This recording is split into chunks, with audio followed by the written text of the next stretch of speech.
And welcome to the show, week 3. John Iadarola back again on the still as yet unnamed show. It should be a good one. I've collected a couple of the most interesting politics, science, tech, news, all sorts of different stories throughout the last couple of days, and I'm going to be presenting them to you today. It should be a good one.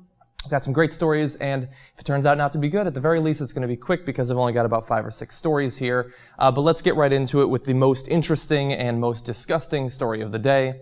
Pete Santilli was talking about Hillary Clinton and her role in the Benghazi scandal on his right-wing online show, and he had some very graphic imagery in terms of what he wanted to do to her and the president in regards to that scandal. Let's take a listen. I want to remind you that in Benghazi, Miss Hillary, the freaking biggest vagina on the face of the planet, told troops to stand down and to not go in and interfere with the operation that they set up because they're moving arms. I want to shoot her right in the vagina and just really, I don't want her to die right away. I want her to feel the pain, and I want to look her in the eyes, and I want to say, on behalf of all Americans that you've killed, on behalf of the Navy SEALs, the families of Navy SEAL Team 6 who were involved in the fake hunt down of this Obama bin Laden thing, that whole fake scenario, because these Navy SEALs know the truth, they killed them all. On behalf of all of those people, I'm supporting our troops by saying we need to try, convict, and shoot Hillary Clinton in the vagina. So obviously a very rational analysis of what went on there. Obviously the highlight there is that he wants to shoot her in the vagina. And he later goes on to say, Barack Obama needs to be tried, convicted, and shot for crimes against the United States of America. And if anybody has a problem with that, then you are an enemy of our state. So both Hillary Clinton, Barack Obama, because they were involved in a scandal at an embassy that resulted in the deaths of 4 Americans, should be shot and killed. Now we're going to talk about a couple of different aspects of this. First, let's just talk about the violence. So Pete Santilli wants to go national with his show. He wants more respect, more coverage. Right now, it's mainly just through his website. He says that he wants to take his show nationally syndicated.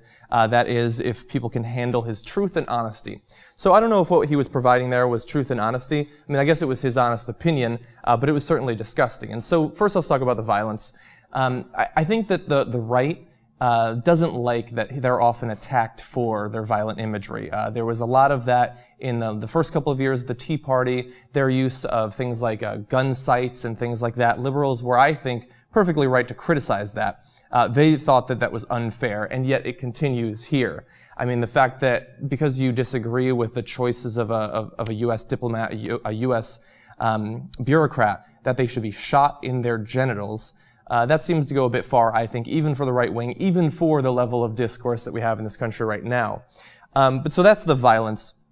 What I think is interesting about this is that it's targeting Hillary Clinton. And we've been talking about during the debate over the Benghazi scandal, like would this have been the same, would the coverage have been the same if John Kerry had been Secretary of State during that time? And it almost certainly wouldn't have been. And I would like to go further and say that this Pete Santilli's remarks would not have been the same either. So there is something about the right wing and how they view and how they talk about Hillary Clinton that has been true for almost 20 years now. They cannot talk about this woman in a rational way. There's something about her, maybe the fact that she has gotten through so much in her personal life and continued on to a relatively distinguished political career and now has set her sights possibly on the presidency in the future. They hate that. They love someone like Sarah Palin, but there's something about Hillary Clinton they can't deal with. And I think looking ahead to her possible run for president in just a few years, that I think this is really going to hurt their ability to run a candidate against her, because they cannot simply oppose her on policy grounds. Their hatred for her, the venom, just infuses everything that they say. And look, I think that for the right wing, that's going to be super popular. They're going to love the venom that they spew at her. But for independents, for people who are considering 2 different candidates, I think that it's going to be easy to develop a lot of sympathy for Hillary Clinton that wouldn't otherwise be there because of the particular way that the conservatives are attacking her. And this Pete Santilli is just one extra case of that. So you have the violence, you have the Hillary Clinton, and obviously the last element of this that we have to talk about is that the war on women continues, at least in terms of rhetoric, if not policy, although the policies exist all over the country as well. So this is how they're going to talk about one of the leading female politicians in the country, one of the most respected and distinguished female politicians in the country today. That because she did something that you don't agree with, she should be shot in her vagina. Now, this isn't just violent, and it isn't just offensive towards Hillary Clinton. Any right-wing woman seeing this should be deeply offended by what Pete Santilli has said. Now, look, Pete Santilli is not Rush Limbaugh. He's not on Fox News. I get that. But this is the sort of rhetoric that is out there, and I think that Rush Limbaugh would have no problem with this. We'll see if he echoes this sort of dialogue in the future. But this is how the most outspoken right-wingers think about women in America. That your genitals should be controlled where possible and victimized and destroyed when you do something that they don't like. I don't think that in the future women are going to be in favor of this. I think that Republicans are going to continue to lose the female vote if they objectify and demonize women and women's genitals in the future. I think that this is going to help the Democrats. It's going to help Hillary Clinton in particular. And look, things probably were done wrong in Benghazi. Obviously, people died. I don't remember hearing Pete Santilli talk about the fact that Bush needs to have his cock shut off because a bunch of people died in a number of different embassy attacks that resulted in the deaths of Americans during his tenure. For some reason, Bush's genitals, totally protected from gunfire, Hillary Clinton's genitals, totally on the table because 4 people died. It's ridiculous, it's wrong on all the different levels that I discussed here, and I think that if anything, this should lead us to have a little bit more sympathy or at least patience for the investigation into what happened in Benghazi. We should be the rational ones, leave Pete Santilli to rely on the violent rhetoric. So moving on to slightly less offensive news, we're going to turn our sights domestically into the continuing drug war. So let me get this organization right. The District of Columbia's Department of Health has launched a new anti-synthetic marijuana campaign.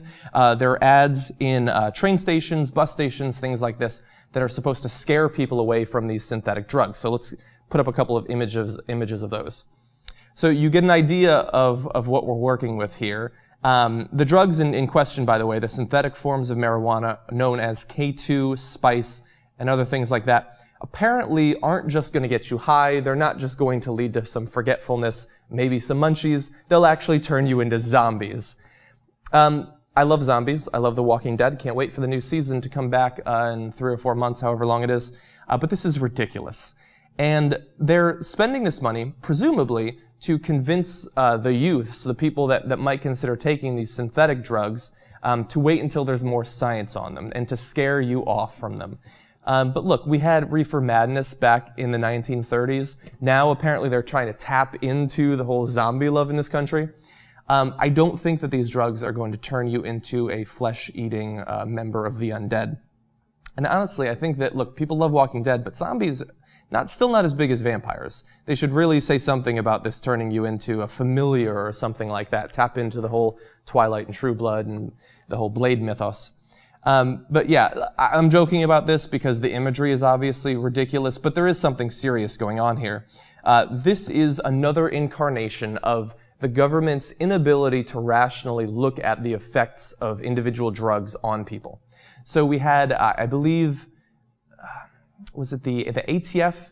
The head of one of the drug-related government bureaucratic organizations was testifying last year about drugs, and she was asked the question at the time, which is more dangerous, marijuana, cocaine, heroin? Like, can you actually grade those in some way in terms of their effect on the human body? And she was unwilling to do it. Now, I think that if she were to search within herself, she would have known that marijuana possibly not as harmful as some of those other drugs. But we have to maintain this facade of marijuana is just as bad as anything else because it's a Schedule I drug.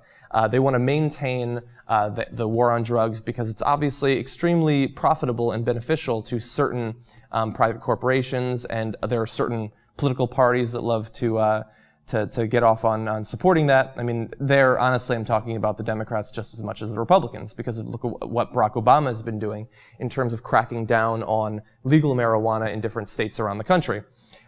This is, I guess, less harmful in the long run than some of those dispensary raids and things like that, but it's just as ridiculous. And I think that it actually might backfire. Any normal, rational adult who rides on a bus or on a train and sees these ads, they know that marijuana does not turn you into some sort of undead monster. They know that it has some long-term effects, possibly. The science is still coming in. Sometimes it's shown to have no effects. Sometimes it's shown to be a little bit detrimental in long-term memory and things like that. But they know that this is an exaggeration. I don't think that the American public is going to stand for it for much longer. We should do the studies. So that's one message that they have here. These synthetic drugs might be more harmful than regular marijuana. That very well might be true, and I totally think that we should have that debate. We should have the scientists look into it. But we should legalize the regular drugs. Let's stop pretending that these are the worst things in the world, and only then can we look at them, both natural and synthetic versions, rationally, and really advise the youth of America into what is safe and what's not safe to consume. So that's a little bit ridiculous. We're going to talk about another thing that might be influencing the youths of America, and also the adults as well. And this is a fun little study that I found on NBC News, actually. So everybody has gotten distracted while trying to get work done. I know just around 2IT Studios, it's extremely hard to get anything done, not just because of our computers and our cell phones, but also the people talking to us. But even if you were able to get past your coworkers, your friends distracting you while studying or trying to get work done at the office, the devices that we use are having an increasing impact on our ability to get work done and to get quality work done. So I'm going to talk about two studies here that show that that might be the case. The first is from Carnegie Mellon, and what they did was they had students, they had a couple of hundred students, 136 students, come in and take a test on a computer, and they were distracted by some sort of electronic means while taking the test. And they found that they got about 20% less of the questions correct because they were distracted versus the control group. Now that's a little bit arbitrary, it's a little bit constructed, artificial. I don't know how accurate this is for our real life, but it shows that these distractions do have some effect on our ability to concentrate and to get answers correct. So let's talk about a second one. This is from California State University Dominguez Hills. And they did a study with 263 students. And this is a much more, I think, realistic depiction of what studying and working is actually like. So they had the students in their dorms, in their study halls, and things like that. They told them, okay, we want you to do this important school assignment for 15 minutes. Just go and work on it. And they observed them. And so let's not pretend that they don't know that the scientists are there. They know that they're being watched.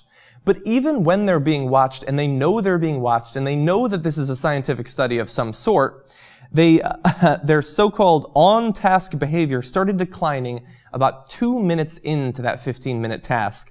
And overall, for those 263 students, we find that only about 65% of the time spent was actually spent doing the schoolwork. So even when you've got somebody watching you and cataloging how you're spending your time, only a little bit more than half of your time actually goes into getting work done. So what possible, what can we draw from this? What can we see about our own lives from this? You probably know, whether you're in college or you're out there working in some sort of office, it's very easy to be distracted by the devices that we have, from computers to cell phones, like getting texted and getting Snapchatted and having your Instagram update and your Twitter feed update. You want to go on Reddit. You want to keep on refreshing Reddit in case something new hit the front page. There's new YouTube videos popping up all the time. The distractions are nearly endless, and it's difficult at times to get work done as a result of that. And I really think that the reason for this is that these new devices like computers, cell phones, and things like that, the mobile games that constantly want to update us that our cabbages are ready to be picked or fertilized or whatever, like our brain has not existed alongside those devices and those distractions for a very long time. We're not talking about hundreds of thousands or tens of thousands of years. We're talking about a couple of decades at most. And in terms of the evolution of the brain, that's negligible. That's like a shaving of the period on the sentence that is the development of the human brain. And it does not yet know how to deal with those things. And unfortunately, while we can study these things and hopefully learn something about the effect of these digital distractions on our ability to work, the human brain is not going to be able to play catch up in the next few decades or the next few hundreds of years. That's just not how it works. And so that's why I think this research is so important.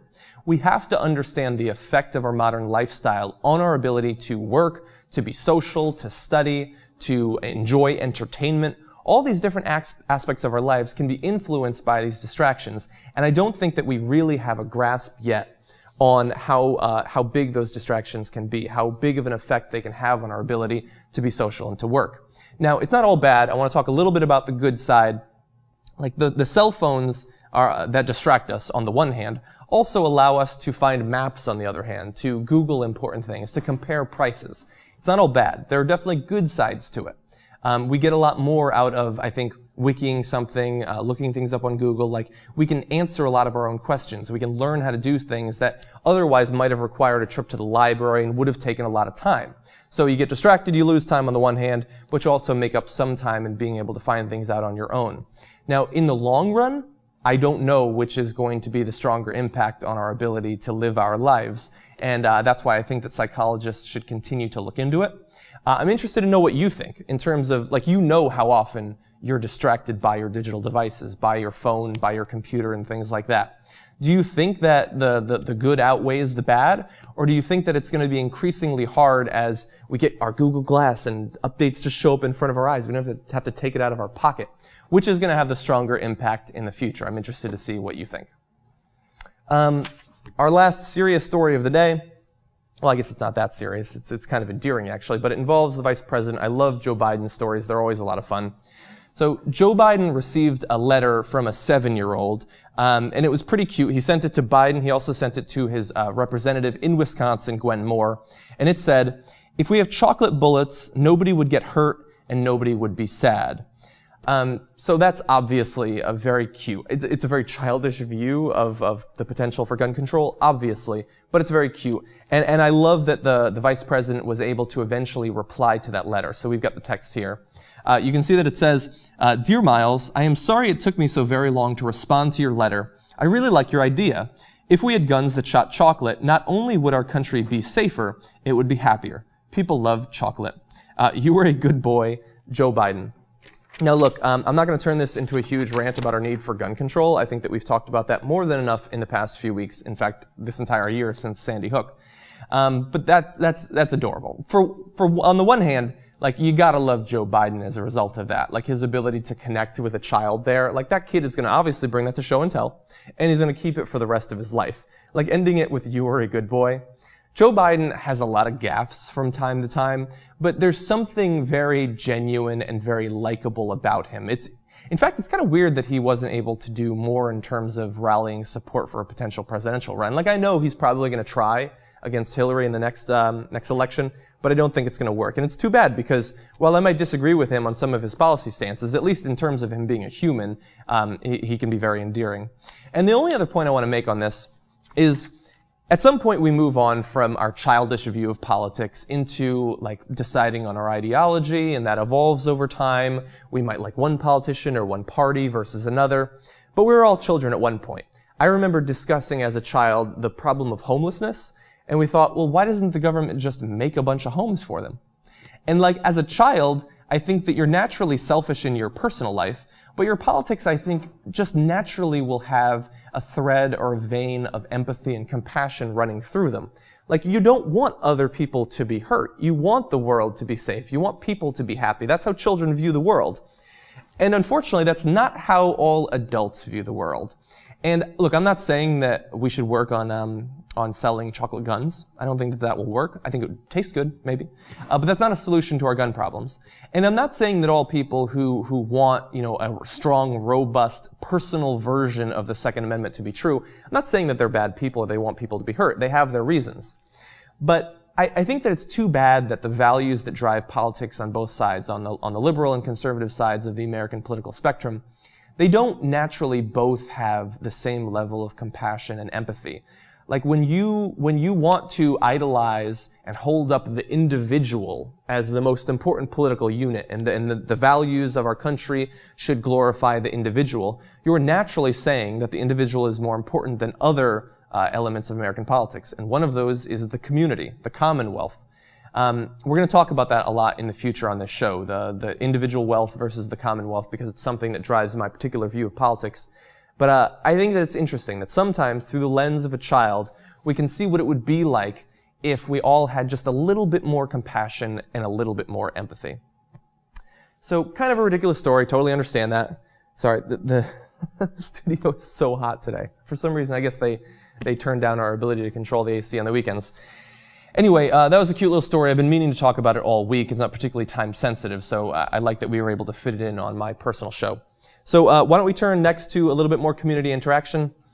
It's time for week 2 of the weekly roundup, where I respond to some of your tweets that caught my eye or I thought were particularly interesting or particularly relevant this week. So the first comes from Ian Greenfield. He says, "I'm very glad to see that you have your own channel. Don't push yourself too hard though, man. You seem pretty fatigued in this video," referring to one of the videos from week 2. You are right. I was very fatigued during that video. And I appreciate you watching out for me and hoping that I'm not overdoing things.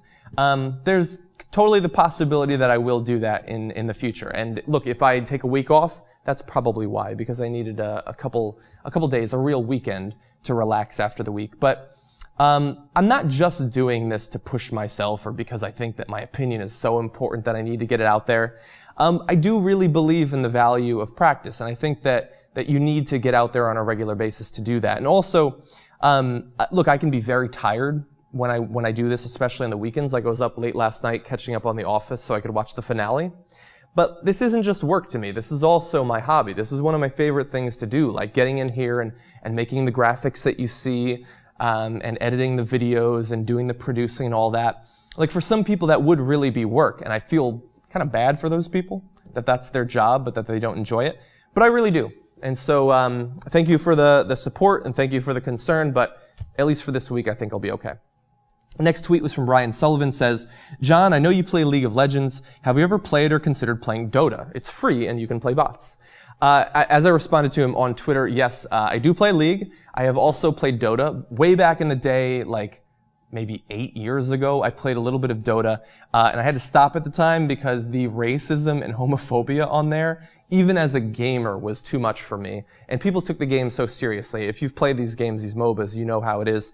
I couldn't deal with it. I do play a lot of League of Legends, actually. It's one of the games I play most regularly. I also have access to Dota 2's beta. It might actually be publicly released now. I'm not actually sure. And I've played a few games, both against bots and against people. It's totally fun. But in terms of my friends already playing League, it's hard for me to play another game that's so similar. They're just not going to transfer over at this point.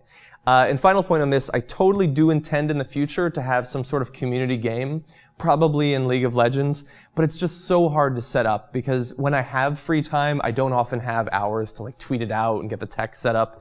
So I want to do that long term at some point. Christian Marasico said, this is in reference to me doing the solo hosting on Wednesday. You gotta throw in some jank jokes. Man, there was no schwang wang wang moment. I think it's so ironic that you say that because I get criticism all the time when I do the main show that I'm trying to be jank or I'm trying to act like jank.